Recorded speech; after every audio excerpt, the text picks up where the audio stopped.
Welcome back. This is video lecture 26.2, and we're going to discuss sections 3 and 4 from chapter 26 of our book.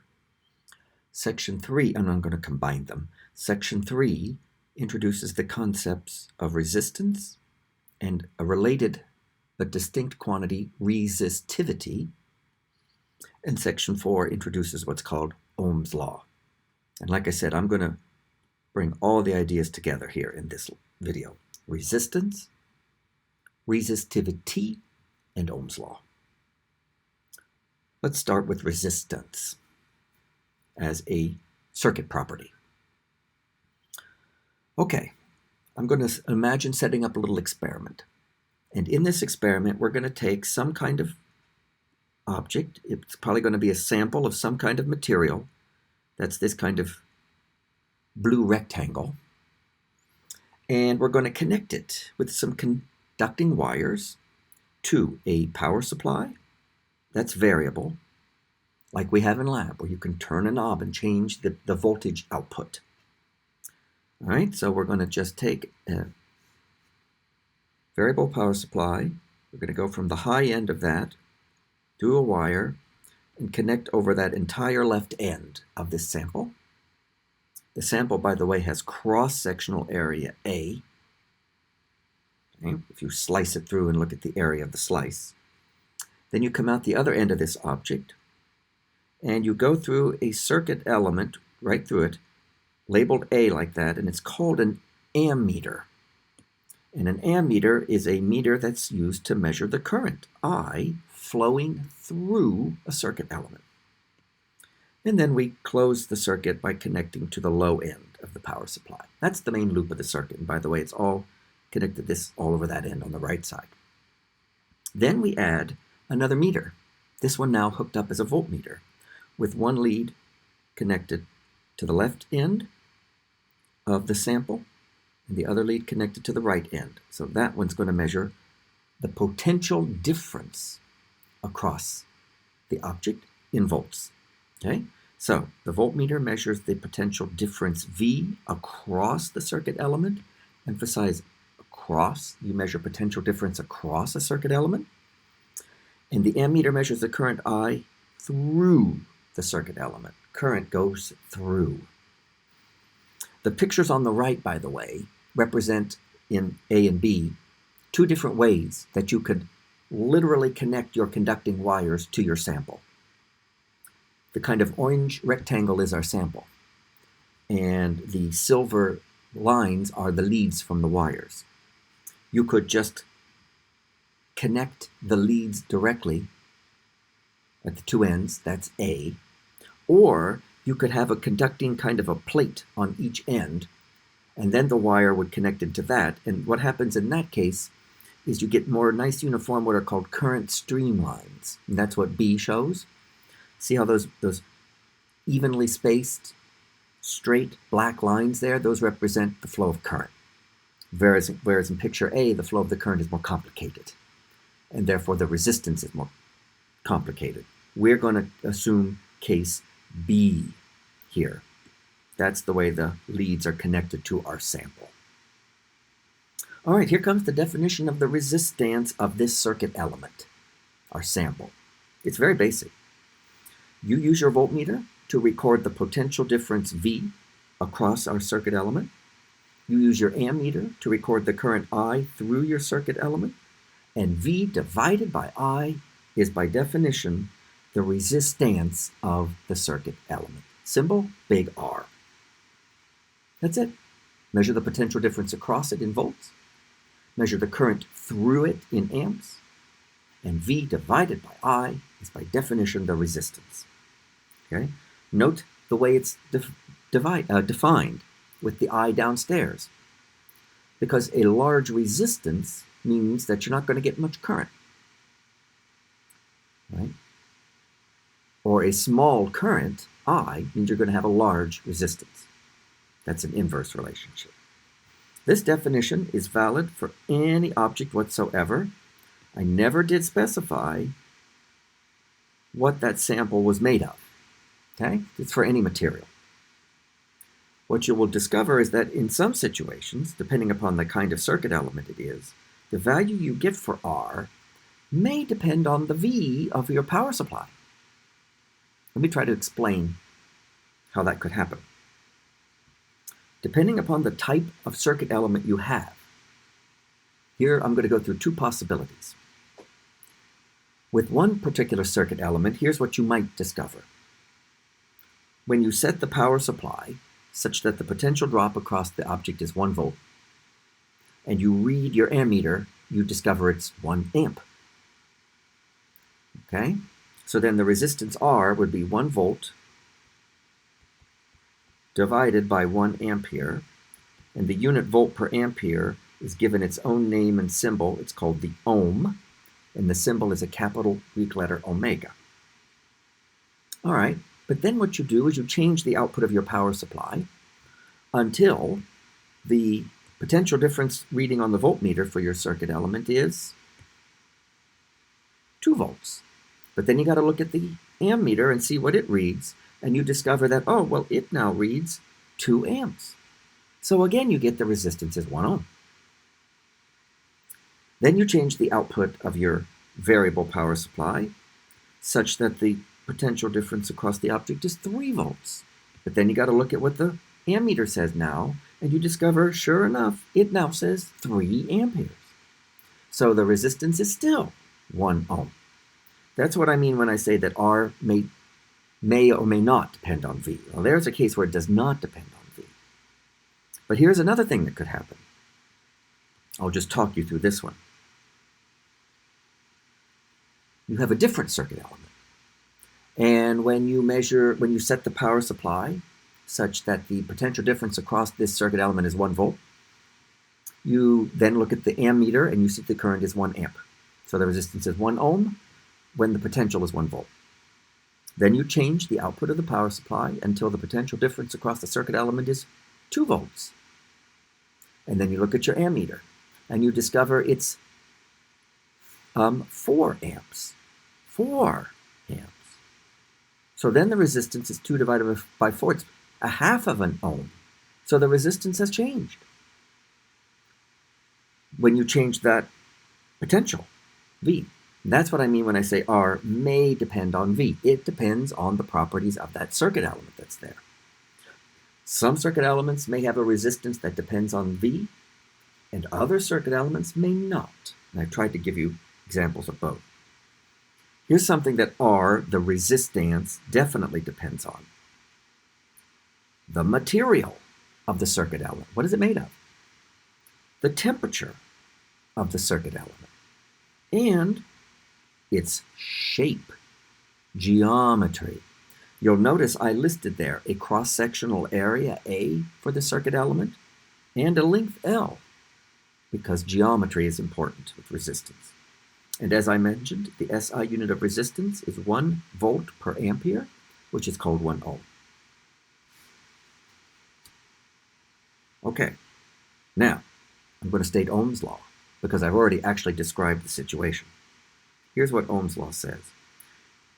If the resistance does not depend on the potential V, does not, then the object is described as being ohmic. It's an ohmic circuit element. Okay? And in that case, if you were to make a plot of the current versus the voltage, watch out, that means the current I is on the vertical axis and the potential difference is along the horizontal axis, you will discover such a graph is a straight line, and the inverse slope is the resistance. So I just take that definition of resistance over there and I rearrange it. I equals, write it like this, 1 over R times V. Then this is what's plotted on the y-axis, and this is what's plotted on the x-axis. And if the resistance is independent of the voltage, then the resistance is constant. And 1 over R is constant. So 1 over R is the slope, and the graph will be a straight line. That's probably the easiest way experimentally to determine if a particular circuit element is ohmic. Take that setup right there, set the power supply to an output, record V and I, then change the power supply and get a new V and new I. Change the power supply and get a new V and a new I. Do as many of those pairs as you can do, and then graph I on the y-axis and V on the x-axis, and see if it's a straight line. If it is, your circuit element is ohmic, and the slope of that line is, watch out, 1 over R. That comes straight from the definition of resistance. Okay? All right. And so here is the same thing. An experimental way to determine if a circuit element is ohmic. There's your circuit element. There's a question mark on it because we don't know if it's ohmic or not. And we've got these leads on it here on one end and on the other end. And we're going to put the voltmeter across it. And we're going to record a positive value for the volt potential difference if the left end is the higher and the right end is the lower potential. And we're going to measure the current I through it. Positive if the current's flowing to the right. And if you measure a bunch of V's and I's and plot them, and you get a straight line when you do it, like here, going through the origin, then you know your circuit element is ohmic. And the slope of that line is 1 over R. 1 over the constant resistance. But if the circuit element produces any other kind of shape in the plot of current versus potential difference, then it's not ohmic. Okay? So this is an example of an ohmic circuit element, and this is an example of a non-ohmic circuit element. Because in this second graph, apparently when we did a lot of I and V measurements and plotted them and connected them by a smooth graph, it does that weird thing. Okay?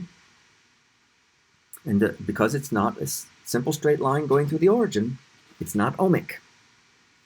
Okay? However, you can at any given point, like maybe right there, sketch the slope of the tangent, and the inverse of that slope is the resistance for that voltage.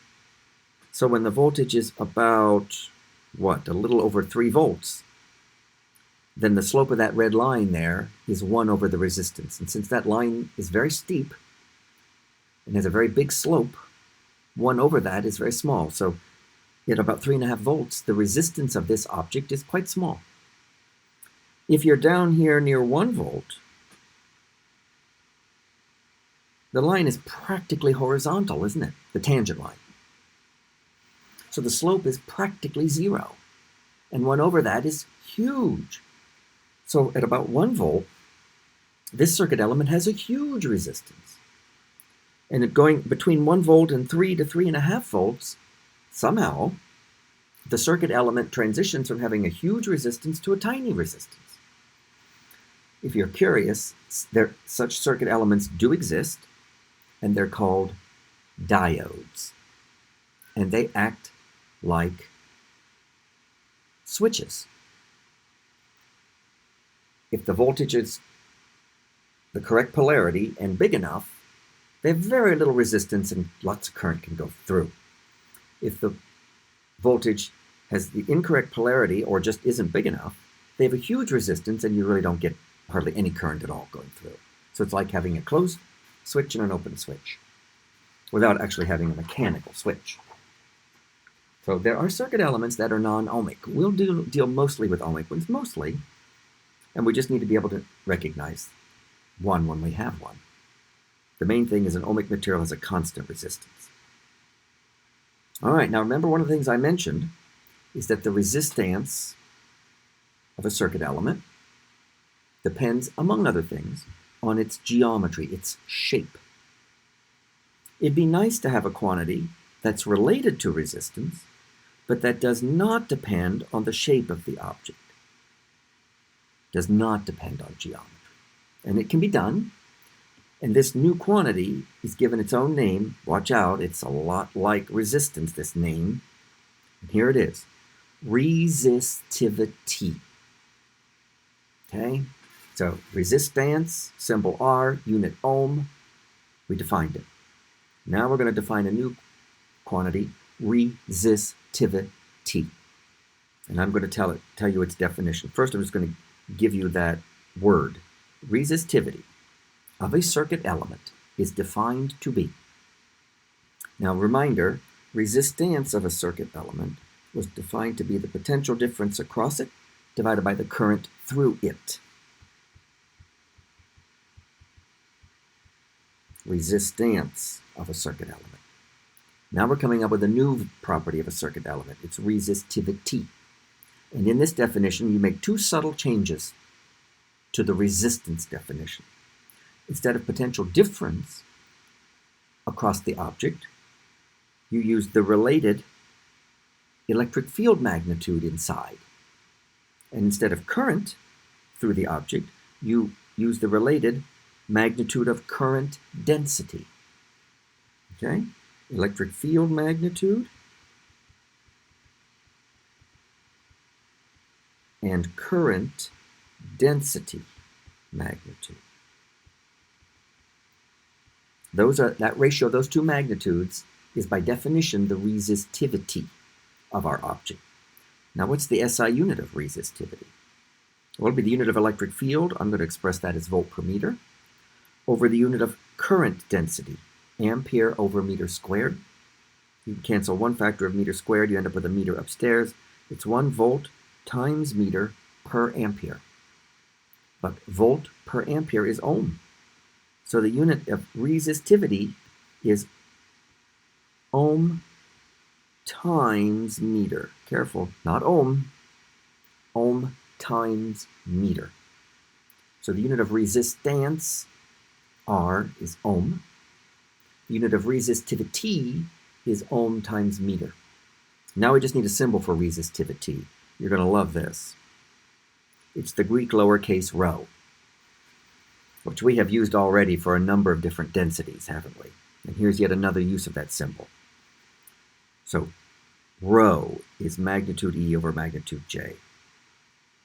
But the good news is that resistivity, rho, does not depend on the object's size or shape.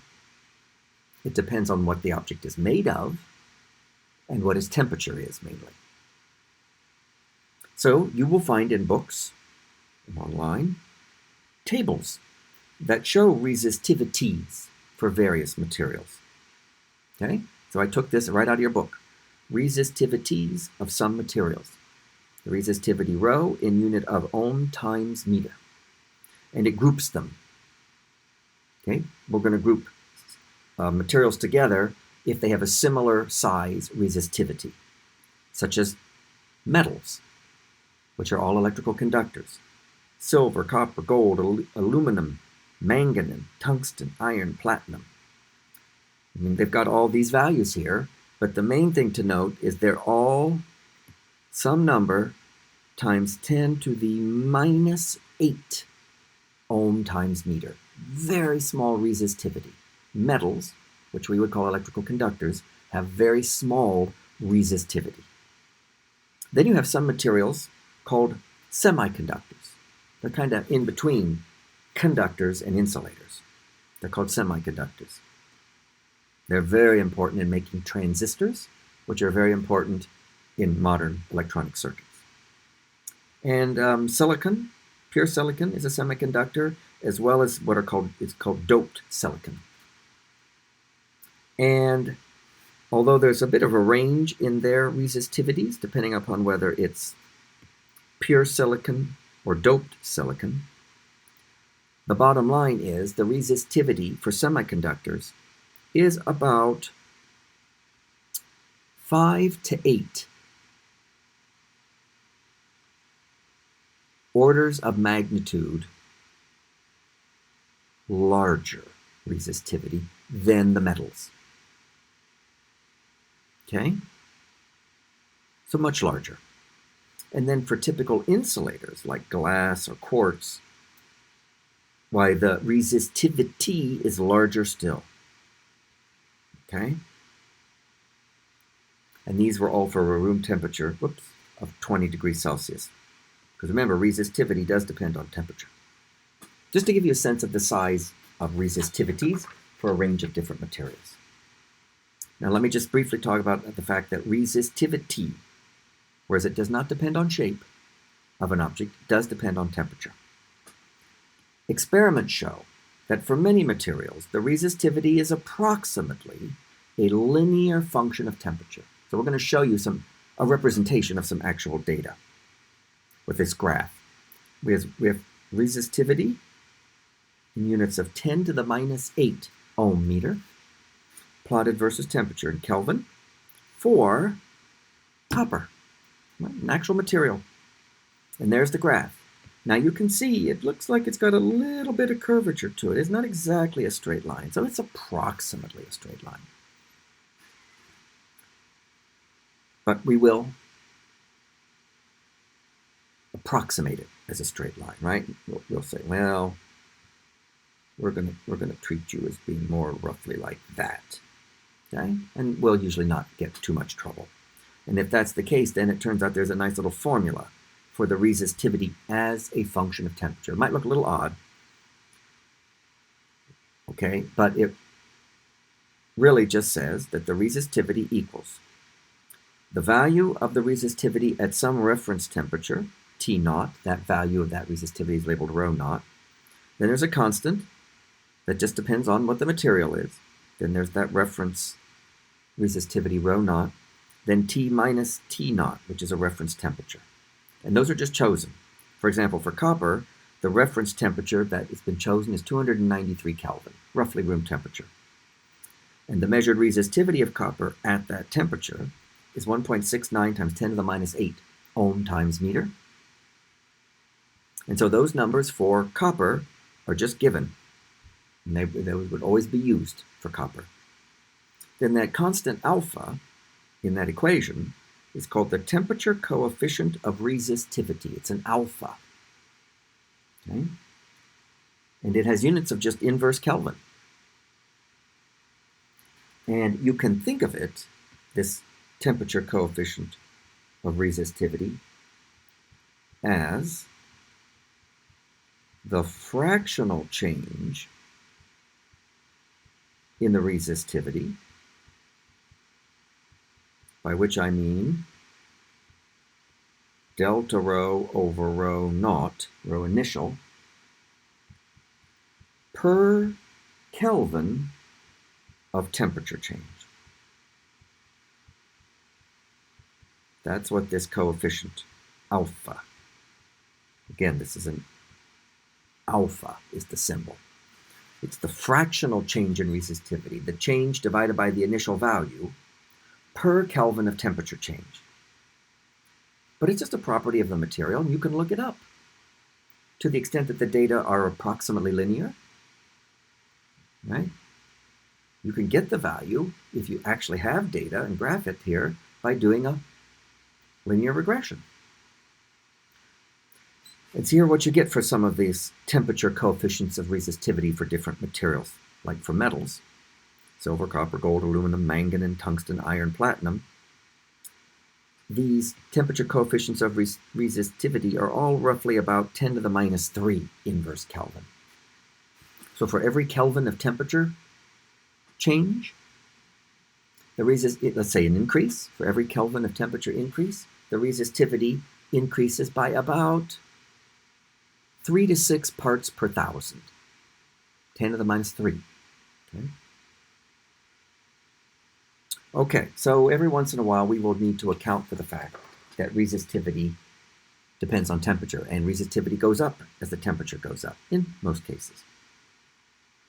The last thing I want to do is show you a very handy little relationship that shows how resistance, R, and resistivity, rho, are related for an object of uniform cross-sectional area and length L. So look at this picture below. Here I have a circuit element. It looks like a cylinder. It's got a uniform cross-section along its length. It's got a length L. It's got a cross-sectional area A. We're sending in a conventional current I from the left end, having it come out on the right end, and we're measuring the potential difference V between the ends. So from the definition of resistance, R is V over I. It's easy to rearrange that, solve it for I. You get I equals V over R. And now I'm going to derive this equation that's written right here, because that's what relates resistance and resistivity. Let me show you very briefly that derivation. Depends on a number of things. For example, the electric field magnitude inside the circuit element, I'll just use capital E for the magnitude, is the potential difference divided by the length. That comes from negative dV dx. Okay, and just taking the total V, that's the total potential drop, V, over the total length. And then the current density magnitude. Current density magnitude. J magnitude. We will assume that the current I is uniformly distributed through the cross-section. So that's the total current I divided by the cross-sectional area A. And then let's combine those two with the definition of resistivity. Resistivity. Symbol rho, that's the magnitude of the electric field over the magnitude of the current density. That's V over L over I over A, which is VA over LI for the resistivity. But wait, V over I is resistance, R. So this is R times A over L. Now rearrange it and solve this equation. So this is what rho equals. Remember, the resistivity equals the resistance times the area over the length. So we often rearrange that and write it as resistance equals resistivity times length over cross-sectional area. And you have a nice relationship between the resistance of this object, which does depend on its shape, and its resistivity, which does not depend on its shape. All right, let me just mention one more thing. Now this result, be careful, is for a circuit element with a uniform cross-section along its length. Meaning, if you slice this at the left end, you'll have a circle, here in this case of radius A. If you slice somewhere further along, you still get a circle of radius A.